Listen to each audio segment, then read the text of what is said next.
हार में जीत। नमस्कार मित्रों, मैं आर्या आप सभी को एक कहानी हार में जीते कहानी को बताने जा रहा हूँ। लास्ट तक पूरा वीडियो जरूर देखना। समय पहले की बात है। भारत के सुदूर दक्षिण में एक छोटा सा राज्य स्थित था। राजा द्वारा राज्य का संचालन शांतिपूर्ण रीति से किया जा रहा था। एक दिन अचानक उसे खबर मिली कि एक बड़े राज्य की सेना की एक बड़ी टुकड़ी उसके राज्य पर आक्रमण के लिए आगे बढ़ रही है। वह घबरा गया क्योंकि उसके पास उतना सैन्य बल नहीं था जो उतनी बड़ी सेना का सामना कर सके। उसने मंत्रणा हेतु सेनापति को बुलाया।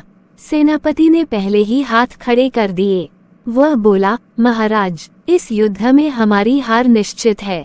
इतनी बड़ी सेना के सामने हमारी सेना टिक नहीं पाएगी, इसलिए इस युद्ध को लड़ने का कोई औचित्य नहीं है। हमें अपने सैनिकों के प्राण गंवाने के बजाय पहले ही हार स्वीकार कर लेनी चाहिए।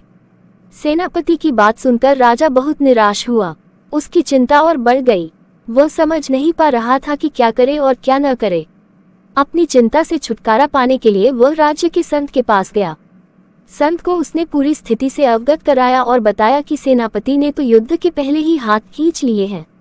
ये सुनकर संत बोले, राजन, ऐसे सेनापति को तो तुरंत उसके पद से हटाकर कारागृह में डाल देना चाहिए। ऐसा सेनापति जो बना लड़े हार मान रहा है, उसे सेना का नेतृत्व करने का कोई अधिकार नहीं है। किंतु गुरुवर, यदि मैंने उसे कारागृह में डाल दिया तो सेना का नेतृत्व कौन करेगा? राजा चिंतित होकर बोला, राजन, तुम्हारी सेना का नेतृत्व मैं करूंगा।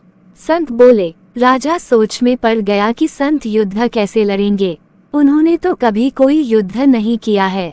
किंतु कोई विकल्प न देख उसने संत की बात मान ली और उन्हें अपनी सेना का सेनापति बना दिया।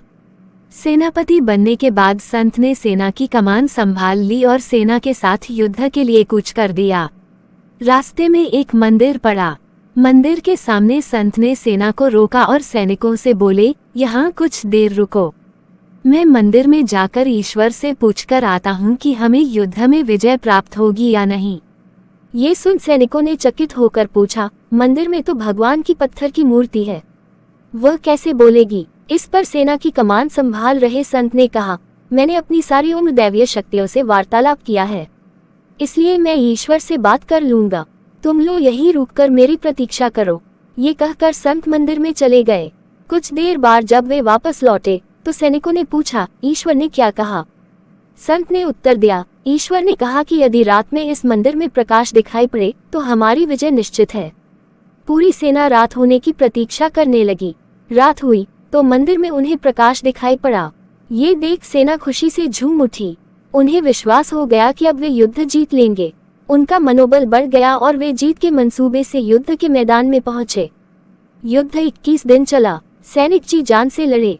फलस्वरूप उनकी विजय हुई। विजयी सेना के वापस आते समय फिर वही मंदिर पड़ा। तब सैनिकों ने संत से कहा कि ईश्वर के कारण हमारी विजय हुई है, आप जाकर उन्हें धन्यवाद दे आएं। संत ने उत्तर दिया, इसकी कोई आवश्यकता नहीं है। ये सुन सैनिक कहने लगे, आप कितने कृतघ्न हैं।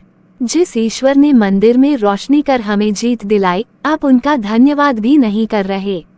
तब संत ने उन्हें बताया, उस रात मंदिर से आने वाली रोशनी एक दिए की थी और वह दिया मैं वहां जलाकर आया था। दिन में तो वो रोशनी दिखाई नहीं पड़ी, किंतु रात होते ही दिखाई देने लगी। दिए की रोशनी देखकर तुम सबने मेरी बात पर विश्वास कर लिया कि युद्ध में विजय हमारी होगी। इस तरह तुम सबका मनोबल बढ़ गया और तुम जीत के विश्वास के साथ युद्ध के मैदान में गए और असंभव लगने वाली विजय तुमने प्राप्त की।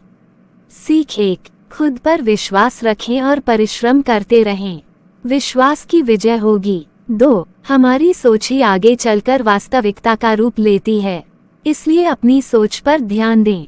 सदा सकारात्मक सोचें ताकि सकारात्मक परिणाम मिले। लाइक करिए, शेयर करिए, फॉलो करिए और कमेंट करना मत बोलेगा। तो अगर वीडियो अच्छा लगा हो तो आप ऐसे ही मजेदार वीडियो को देखने के लिए फॉलो कर ले। धन्यवाद।